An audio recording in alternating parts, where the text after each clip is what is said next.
Okay, we'll get started in a couple of moments. If you can grab your seats, that would be great. Okay, so welcome back after the break. Hopefully you feel sufficiently caffeinated for this last stretch of the afternoon. We've got some interesting talks ahead, so that will supplement the caffeine and keep us going till the finishing line at 4 o'clock. Okay, so first up we've got Professor Sallie Lamb, who's going to talk to us about fall prevention in the community. Thanks, Dave. Thank you, and it's a delight to see everybody here in Oxford. I see fracture and fall prevention as a continuum, but we're going to kind of perhaps change tack slightly to have a look at the emerging evidence in the fall prevention field, because things are really going to hot up in this field. There's going to be a lot of debate, there's going to be a lot of gnashing of teeth, and there's going to be a storm in the next 3 or 4 years over the emergence of new evidence and what the evidence base is telling us, which is quite challenging, and how we respond to that as a community, a multidisciplinary community of practitioners. So I think having a lot of research, obviously I'm a researcher, so I'm going to say having a lot of research is great, but it's also very confusing, and it can be as confusing for a researcher as it is for a clinician. And what I want to do today is to try and kind of show you the wood, but not show you every tree that's in it, because I think that becomes very, very confusing. I'll show you why we can get confused, and it might help you to kind of feel a bit better about trying to understand the evidence. So, like I say, I think that what we'll see is that this now very large body of research will really inform policy decisions at the highest level, certainly in the UK and probably worldwide over the next 3 to 4 years. Will inform commissioning and practice decisions, and I'll kind of like just get on with it now, I suppose. I'm going to start with the top line, and you could actually, after this slide, you can just fall asleep, it's okay, but I just thought I will start with the top line. So basically what I'm going to show you is the updated Cochrane reviews as a summary of the evidence base, and I'm also going to talk about a new generation of trials called mega trials. They're kind of supersized trials, which really look at the effects of interventions in everyday practice settings, which aren't always the same as research settings. Top line is that exercise reduces falls. It both reduces the overall number of falls, so the falls rate, and the number of people who are falling. And it is the most solidly evidence-based intervention that we have. That's good news for many of us in this room. That's great news. Exercise research has tended to focus on moderate risk populations, so that's okay, it's no problem, I just kind of put that out there. Balanced, functional and resistance exercises are likely to be the most effective. The long-term effectiveness of exercise has been broadly ignored, and is a very important consideration. So we haven't really thought beyond trials about routine screening for falls. How often do you re-screen? How do I make sure that my person that I'm working with adheres over many years to this falls prevention type of intervention? So we're only on the cusp of that at the moment. Now, this is where it gets much more contentious. Falls clinics, so I mean multifactorial fall prevention interventions, so they're commonly falls clinic interventions where we've got multiple disciplines or multiple risk factors other than exercise being looked at, are only modestly effective, and in fact there's some challenging evidence that suggests they may not be effective when they're implemented into routine practice. And one of the difficulties is, the wood issue here is that these interventions are hostage to many implementation issues. So I'll talk a little bit about that. Falls clinic type interventions focus on higher risk populations, and the optimal profile of the treatment schedules for multifactorial interventions, in addition to exercise, is not known, still not known, after the huge body of research that we have and the huge investment that has gone into it. So this is where the contentious debate is going to be. There is going to emerge a big question mark over the value for money of these interventions. So I'll talk you through that in a bit more detail. So hopefully everybody's aware of Cochrane reviews. I've been working on the Cochrane fall prevention reviews in the community setting since 2000, and we've updated many times in that time period. The Cochrane Library is a definitive library of systematic reviews, and I think most people are aware of the Cochrane Library. It is now used by NICE to inform clinical guidelines. So NICE is the body which in the UK determines kind of what the framework is for clinical provision in a certain area. And many other countries actually borrow NICE guidelines and adapt them to their own setting. So this is a very influential body. In the last 2 or 3 years, what it is doing is it is actually directly taking the Cochrane review. And instead of the old process where NICE used to do their own systematic review, they now just use the Cochrane review. So they brought those two things together. So what I present to you today will inform directly the Cochrane, the NICE guideline update that will come in this area. So we've got a suite of reviews related to falls in the community. We've got 3 reviews currently underway, 2 published, another one in the environment. We've got a couple more to come. We've got a bits and bobs review, which is things like vitamin D, cataract surgery, the things that we can't neatly post. And there is a review coming on psychological interventions for falls and falls prevention. So what we've tried to do is we've tried to maintain consistency across the reviews and across time, but actually Cochrane has tightened up on its methods. We are very constrained with what we are allowed to do. So, you know, you may disagree with some of the terminology. We as authors disagree with the terminology, but it's such a structured system that we are kind of forced to say things in a certain way. So if you think we've gone completely, we don't like it as much as you might not do. So I'm going to talk about the multifactorial review and the exercise review, and these have both been published within the last 6 months. Just to give you an idea of the size of the evidence base, we now have 44 studies of multifactorial fall prevention interventions. That's 15,000 plus participants. 18 studies of multiple interventions, and I'll describe what the difference between these are in a minute. And we've got actually many fewer participants in that review.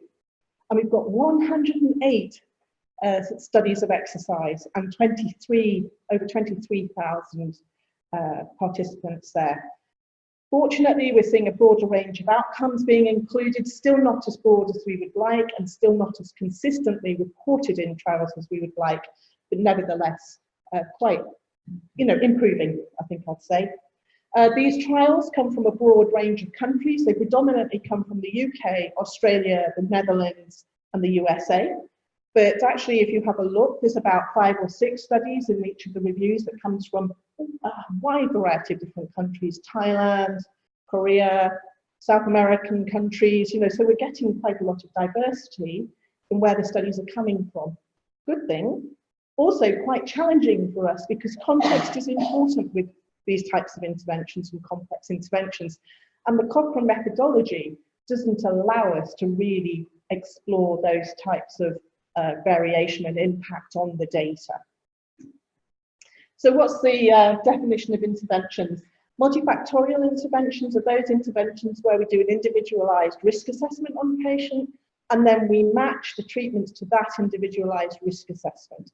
So for any, say 10 patients you bring in, you might assess the same 10 risk factors, but you tick only 3 of them, and they may be different for each patient. They are then linked to an intervention, which means that the patients don't all receive the same intervention.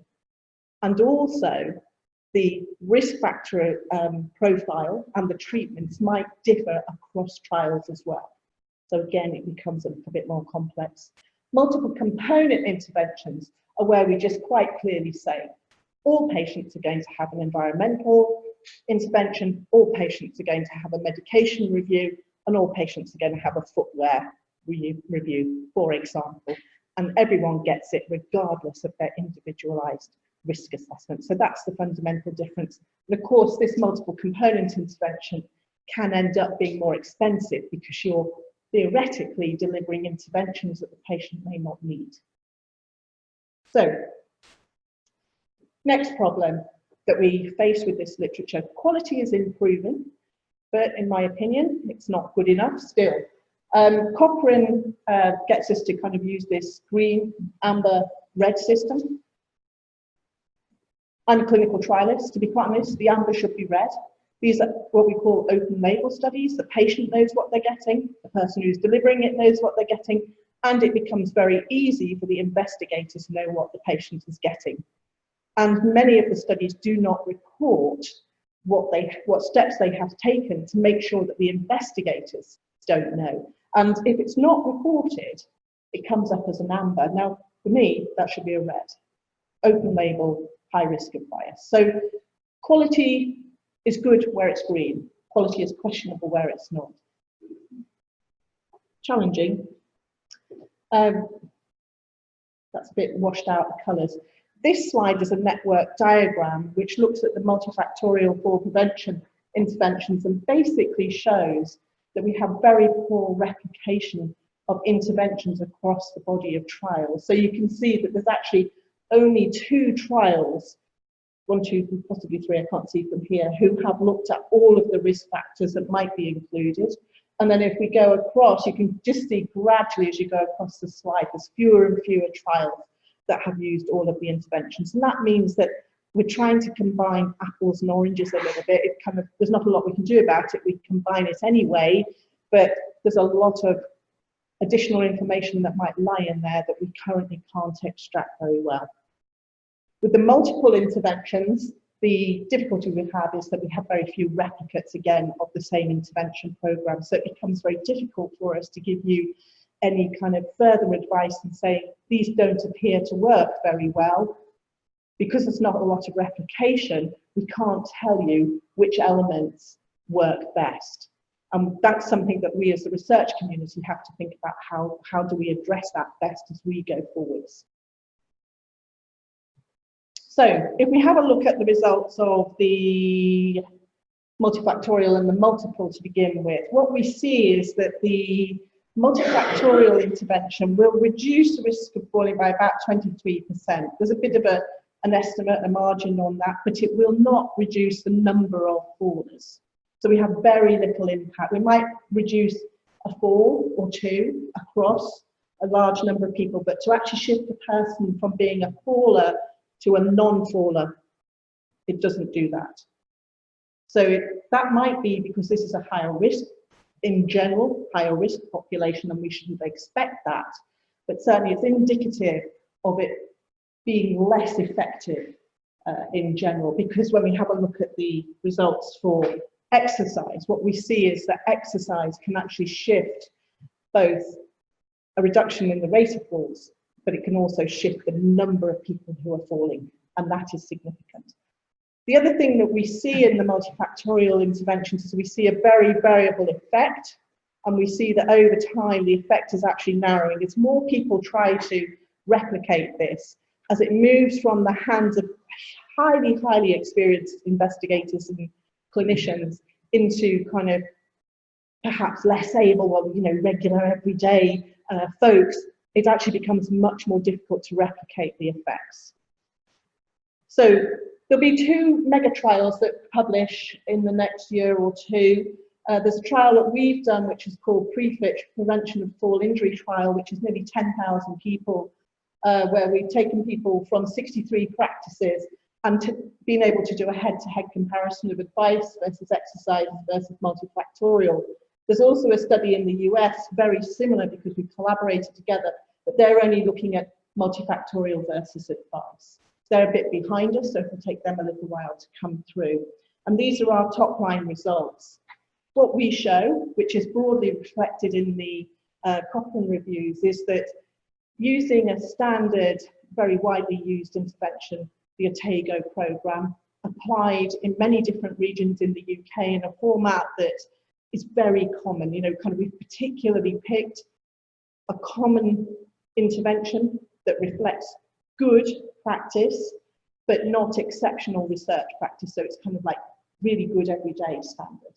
What we show is that we can reduce the rate of falling, but it won't last. So it kind of like occurs whilst we have the intervention, but there's no long-term effect. We intervened for 6 months, but We had 7 sessions over a 6-month time period, and people did the Atego program at home under their own steam, very common. The multifactorial intervention had absolutely no impact on falls whatsoever. So this is a very big study. What we also showed, what we powered for, is to look at the effect on fractures. And what we're able to show is that actually neither of these interventions actually impact on fracture rates. And that's very important because it tells us we have to do more than falls prevention to prevent fractures. And as unpalatable as people might find that, I don't think this room will find it unpalatable. I tell you, the geriatricians don't like it. That is the truth that has emerged from this study. And we have to do more, and we have to do better if we really think that we're going to kind of impact outcomes like that. And I don't think it's through this falls route. I think we have to do it through a combined falls and bone health route. If we have a look at the cost effectiveness, what we find, fortunately for us, is that whilst the exercise isn't hugely effective and kind of has this passing effect, it is actually the most cost-effective intervention. And it is always more cost-effective than advice, and advice is always more cost-effective than multifactorial intervention. I could go on about all of the implementation things that we can see through this trial. You can ask me if you want to. But basically, I think that this is going to be really pretty important. So the conclusions are that there's room for improvement in fall prevention. The stormy seas ahead, and already the discussions have started. So I've been doing a lot of work with Public Health England. The message at the moment is continue as is. So if you have a falls prevention clinic, you continue as is until NICE reviews the evidence. So we've done the systematic reviews, we will have done the big trial, the STRIDE trial will come out, and then NICE will sit down and have a look at the whole collection of evidence. And like I say, I've said it twice on this side, continue as is for the time being. Exercise is the most solid and evidence-based intervention. And I think that that puts us in a position of strength as physiotherapists. It's really good that we have an effective intervention that we can offer. And I think we should be strong in lobbying to ensure that that intervention is offered in a proper way. And we have to kind of beef up a bit, and we're going to have to get into this foray because it's a political foray. The geriatricians will fight hard. But this is why we have evidence, because it helps us to make decisions about things. So it will be very important for the CSP to be vocal. And I think as a clinician, I think the most important thing you can do is just reinforce in discussions that exercise is the most solid evidence-based intervention that we have. So kind of just reinforce the message, and then NICE will finalise its deliberation. I think what we have to do as a physiotherapy community is ensure we maximise compliance to exercise and focus on maximising adherence and the duration of effect at low cost. Vitally important that we keep cost under control. Cost effectiveness is a function of effect and cost. If you push the cost up, you've got to push the effectiveness up to maintain that ratio. And to be quite honest, I don't think that we'll be able to push the effectiveness up that much, because it's more to do with who will adhere than anything else. We've got to kind of push that up. But if we push the cost up too much, then it'll just become not cost effective. So we have to think about how we maximise this effect and keep it going for as long as possible at lowest cost possible. And those are challenges for researchers as well as clinicians. So that's the end of me. I hope I've kept to time broadly.